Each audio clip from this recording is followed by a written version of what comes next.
माँ दुर्गा समिति के जितने सदस्य हैं, अध्यक्ष हैं और इस गांव के ग्राम प्रधान रवि सरोज जी और हमारे साथ में हमारे छोटे भाई रंजीत प्रधान जी, छोटा भाई बद्री प्रसाद जी, जगन्नाथ जी, श्री अजय नारायण जी, श्री रामधनी जी, आलोक बिंद जी, अर्जुन जी और हम यहाँ पर उपस्थित सभी हमारी माताएं, बहनें, हमारे प्यारे प्यारे बच्चे, पितातुल बुजुर्ग, नौजवान साथी, मैं दुर्गा पूजा के शुभ अवसर पर, नवरात्रि के शुभ अवसर पर आप सबको ढेर सारी शुभकामनाएं और बधाई देता हूं और सबका मैं दिल की गहराइयों से आभार व्यक्त करता हूं और आप सबको धन्यवाद देता हूं कि आप लोगों ने अपना बहुमूल्य वोट देकर हमें सदन में भेजने का काम किया और आप जिस आशा और विश्वास से हमें भेजने का काम किया और आज हमारे देश के यशस्वी प्रधानमंत्री मोदी जी के विचारों पर, उनकी योजनाओं पर, उनके विकास कार्यों पर और प्रदेश के मुखिया आदरणीय योगी जी के विकास कार्यों पर आप लोगों ने अपनी आस्था को जताया, उन पर विश्वास जताया और मोदी जी को तीसरी बार प्रधानमंत्री बनाया। इसके लिए मैं आप सबका आभार व्यक्त करता हूं और सभी हमारी बहन बेटियां जितनी भी आई, आज नवरात्रि का 8वां दिन है। हम माँ दुर्गा के हर एक अवतार का, माँ दुर्गा के जितने भी अवतार हैं, 9 अवतार हैं, तो हम 9 दिन तक पूजा करते हैं और लास्ट में माँ दुर्गा जो है महिषासुर का वध करती है। तो इसी तरह नहीं केवल महिषासुर का वध करती, उसको वध करने के लिए उन्होंने तपस्या की, ध्यान किया, शक्ति अर्जित की, तब जाकर महिषासुर का वध की। तो हमारे जो भी छोटे छोटे बच्चे हैं, बच्चियां हैं जो पढ़ने जाते हैं, उनको पढ़ने जाने की जरूरत है, क्योंकि जब तक नहीं जाएंगे, नहीं पढ़ेंगे, तब तक हमें वो शक्ति नहीं प्रदान हो पाएगी। और मैं आप सभी लोग अपनी संस्कृति, विरासत और अपने धरोहर को नहीं समझ पाएंगे। हम अपने पढ़ेंगे तभी हम अपने देवी देवताओं को समझेंगे। और जितने भी त्योहार हमारे आते हैं तो सभी त्योहारों का एक ही अर्थ होता है, भाईचारा, प्यार, मोहब्बत, मिलजुल कर रहना। और माँ दुर्गा जो है बताती भी है, उनको ये बताती भी है कि आप जब भी कोई भी काम करते हैं तो आपके अंदर जो है, जब तपस्या करते हैं तो आपके अंदर एक शक्ति आती है और बुराई पर अच्छाई की जीत होती है। हमेशा हमेशा अच्छा काम करिए, कभी भी किसी का नुकसान मत करिए, हमेशा सकारात्मक सोच के साथ आगे बढ़िए। आज हमारे इतने छोटे छोटे बच्चे हैं, प्यारे बच्चे हैं, बच्चियां हैं, ये सब, और हमारे प्रधान जी भी आ गए, इनका भी हार्दिक अभिनंदन है। हमारे छोटे छोटे बच्चे बच्चियां हैं। मैंने सबसे पूछा तो मुझे बहुत अच्छा ही लगा कि सभी बच्चे पढ़ने जाते हैं और हमारी सरकार की भी यही मंशा है कि समाज के निचले पायदान पर जो खड़ा व्यक्ति है उसका भी बच्चा पढ़े, अच्छा शिक्षा मिले, अच्छा चिकित्सा मिले और बिजली, पानी, रोड, सड़क सबके लिए हमारी सरकार अच्छा काम कर रही है। और हम लोगों का प्रयास है कि जितनी भी योजनाएं आपके तक पहुंचे, बीच में कोई डिस्टर्ब न हो और समाज के निचले पायदान पर खड़ा व्यक्ति भी मुख्य धारा में जुटे। आप लोगों ने हमें चुनकर भेजा, आपके जो भी सवाल होंगे, जो भी चीजें होंगी, आपका पहले भी मैं नहीं आ पाया था, लेकिन हमारी पत्नी आई थी आप लोगों के भी, और उन्होंने कहा था कि जो आप लोग का कर्ज होगा मैं सूद ब्याज सहित उतारूंगा और आपके हमेशा सुख दुख में आपके साथ मैं रहूंगा। और हमारे इतने बच्चे हैं, ये बच्चे और बच्चियां ऐसे लग रहे हैं कि जैसे गुलाब का बगिया हो, उस बगिया में और खिलते हुए फूल इतने प्यारे प्यारे, अगर हीरे जवाहरात के अगर हम दुकान पर भी जाएंगे तो इतना खूबसूरत, इतना प्यारे बच्चे और बच्चियां नहीं दिखेंगे। इनकी मुस्कान इतनी अच्छी है और माँ दुर्गा के दरबार में आए हुए इस आस्था और विश्वास के। उसी तरह आप लोग विद्यालय जाइए, इतने ही उमंग, इतने ही जोश के साथ पढ़िए और पढ़कर डॉक्टर, IAS, PCS, इंजीनियर बनिए, क्योंकि ये माँ धरती का कर्ज है। इस धरती पर आए तो हम सभी लोगों का के ऊपर एक कर्ज है, उस कर्ज को चुकाना है। कर्ज को कैसे हम चुका पाएंगे? जब हम पढ़ेंगे,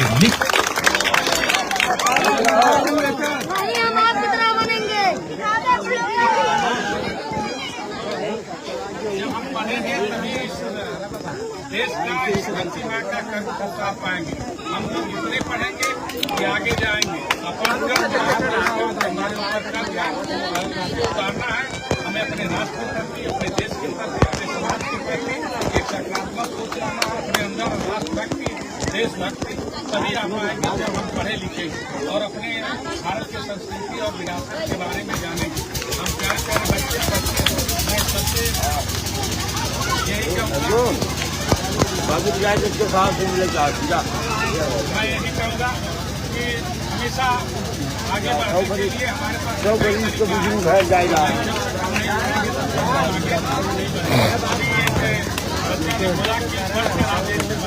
बिल्कुल हमारे जैसे बन जाओगे, क्योंकि आप ही जैसे हम भी गांव में रहते थे, इसी तरह हम भी आप जैसे इकट्ठा हुए हो, हम इकट्ठा होकर सुनते थे।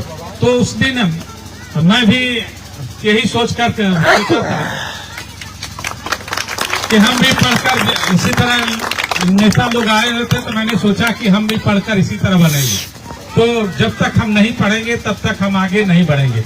हमारा देश जो है 140 करोड़ की जनसंख्या वाला है।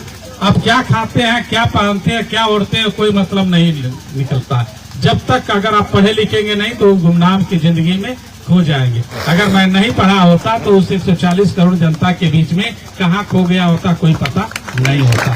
तो बाबा भीमराव अम्बेडकर साहब भी कहे थे कि शिक्षा वो शेरनी का दूध है, जो पिएगा वो दहाड़ेगा।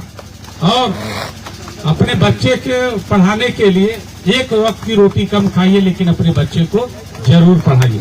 और जरूरत पड़े, बाबा भीमराव अम्बेडकर साहब ये भी कहे थे कि जरूरत पड़े अपने बच्चों को पढ़ाने के लिए, अगर हमें घर का बर्तन भी बेचना पड़े और रोटी हाथ पर भी रखकर खाना पड़े, तब भी अपने बच्चे को पढ़ाइए। लेकिन वैसी नौबत नहीं आएगी, बेचने की नौबत नहीं आएगी, क्योंकि आपका भाई, आपका बेटा आपके साथ है। कभी जरूरत पड़ेगी याद करिए, आपके हर सुख दुख में हम आपके साथ कंधे से कंधे मिलाकर चलने का काम करेंगे। जो भी बच्चा पढ़ने में अच्छा है, जिसके माता पिता नहीं दे पाते हैं, उसको पढ़ाने लिखाने के लिए डॉक्टर विनोद बिंद आपके साथ हैं। हमारी सरकार भी आपके साथ है, चाहे शिक्षा के लिए हो, चाहे चिकित्सा के लिए। कोई भी गरीब है जो इलाज नहीं करा पाता है, हम आपके साथ खड़े हैं। आपके दुख दर्द, आपकी पीड़ा को मैं समझता हूँ, मैं जानता हूँ कितने गरीबी से हम लोग आए हो। हम लोग का संघ, हम लोग का जीवन ही उसी कठिनाइयों में हुआ है, उसी संघर्ष को हमने देखा है, उस संघर्ष को जाना है। आपकी पीड़ा को मैं समझता हूँ, तब आपके साथ खड़ा हूँ। नहीं तो मैं भी सोचता कि मैं चलो, मैं भी अपना हॉस्पिटल चलाऊं, उसके जाने की जरूरत, लेकिन आने की हमें जरूरत है। क्योंकि छोटे छोटे बच्चे की हमारी एक उम्मीद है, इन बच्चों की भी उम्मीद है कि एक पढ़ा लिखा आदमी गया है तो हमारा दुख दर्द कम होगा। और हमारी सरकार भी यही चाहती है कि जो समाज के निचले पैदान पर खड़ा व्यक्ति, उसके दुख दर्द को खत्म किया जाए। जब जरूरत पड़ेगी हम आपके सुख दुख में आपके साथ खड़े। हमारी प्यारी प्यारी बेटियां हैं, बेटियों से भी मैं कहूंगा, माताओं से कहूंगा कि नहीं, अपनी बच्ची को भेजिए। जब बच्ची पढ़ लेगी, जब तक नहीं पढ़ेगी तब तक कोई जो है कानून उसको सामाजिक मान्यता नहीं दे सकता। पढ़ लेगी, उसको सारी सामाजिक मान्यता मिल जाएगी। पढ़ाई ही एक हमारे हथियार है और कोई हथियार नहीं है। बाबा भीमराव अम्बेडकर साहब भी यही कहे थे कि अगर आप अपने दुखों से मुक्ति चाहते हो तो आपको लड़ना पड़ेगा, लड़ने से पहले आपको पढ़ना पड़ेगा। बिना पढ़े अगर आप लड़ते हो तो आपकी हार निश्चित है। तो हमारी बेटियां भी पढ़ने जाएंगी, हमारी बेटियां भी उतनी ही तेज है। यहाँ पर इतने जो बच्चे हैं, सब में एक अलग अलग टैलेंट है। कोई ये मत सोचे कि जो बड़का स्कूल में पढ़ता तो बहुत तेज होगा, नहीं। हमें विद्यालय, हमारी सरकार ने इतने अच्छे परिषदीय विद्यालय दे दिए, इतने अच्छे अच्छे टीचर आ गए हैं। हमें जाने की जरूरत है, पढ़ने की जरूरत है। और हमारे गार्जियन का भी एक भूमिका होती है कि जो बच्चा पढ़ने नहीं विद्यालय जा रहा तो कहिए कि विद्यालय जाए, क्योंकि जब तक नहीं जाएगा तब तक हमारा देश आगे नहीं बढ़ेगा। यही हमारे देश का कर्ज यही है, क्योंकि बिना पढ़े अनपढ़ अगर रह जाते हो तो इससे बड़ा कर्ज कुछ नहीं हो सकता है। और बाबा भीमराव अम्बेडकर साहब कहे थे कि गरीब घर में पैदा होना हमारा गुनाह नहीं है, अगर गरीब मरते हो तो ये आपका गुनाह है। क्योंकि जब तक हम अपनी गरीबी को हटाने के लिए दिन रात मेहनत करेंगे, आगे बढ़ेंगे, पढ़ेंगे, लिखेंगे, चाहे जितनी भी बाधाएं हैं उसको सब तोड़ते हुए हम आगे जाएंगे और आगे बढ़ेंगे। और हमारा तो इतिहास अच्छा रहा, हमारे समाज का गौरवशाली इतिहास रहा, केवट वंशियों का एक इतिहास रहा, जो हमारे महाभारत, रामायण हम लोगों ने लिखा, हमारे पूर्वजों ने लिखा। लेकिन कभी कभी मीटिंग होती है तो लोग कहते हैं कि हम लोग मछली मारने वाले समाज के नहीं, हम लोग मछली मारने वाले नहीं है। खाली लोगों ने कह दिया कि मछली मारने वाले हैं। हम लोग जो है ग्रंथ लिखने वाले थे, लिखे हैं, और हमारे समुदाय के लोगों ने, चाहे मोहन जोदड़ो की खुदाई हो, हड़प्पा की हो, दयाराम साहनी जी हो, उन लोगों ने बताया, और हमारे लोगों ने ये बताया कि कॉलोनिया में बनाकर कैसे रहा जाता। लेकिन हम लोगों ने गलती क्या किया कि हम लोग पढ़ाई से धीरे धीरे दूर होते चले गए और हमारी स्थिति खराब हो गई। अगर स्थिति सही करना है तो हमको पढ़ना है। सभी बच्चों याद है, पढ़ना है कि नहीं पढ़ना है? पढ़ना है। क्या बनना है? डॉक्टर, इंजीनियर, IAS, PCS, जहाँ भी हो पढ़ोगे तभी आगे बढ़ोगे। जहाँ जरूरत हो, आपका भाई, सभी हमारे बच्चे हैं, सब हैं, मैं आप सबका भाई हूँ। हाँ, चले, आप सभी का बहुत बहुत धन्यवाद। हमारी बेटियां भी हैं, बेटियां भी पढ़ेंगे, अच्छा काम करो। आप लोगों से बहुत उम्मीद होती है, माँ बाप की इज्जत आपके हाथ में होती है। आप लोग पढ़िए, आगे बढ़िए, अपने माँ बाप के मान सम्मान को आगे बढ़ाइए। जब आप पढ़ने जाते हैं तो बहुत उम्मीद के साथ माँ बाप भेजिए, उनकी इज्जत को कभी कम मत होने दीजिए। इन्हीं चंद शब्दों के साथ मैं अपनी बातों को विराम देता हूँ। आप सभी का बहुत बहुत धन्यवाद। पुनः आप सबका आभार व्यक्त करता हूँ। जय हिंद, जय भारत। भारत माता की, भारत माता की, वंदे वंदे, दुर्गा माता की, दुर्गा माता की। बहुत बहुत धन्यवाद। ये जोश है, हमें अच्छा लगता है जब मैं आता हूँ, आप लोगों के बीच में आता हूँ। वो जोश जो है, मैं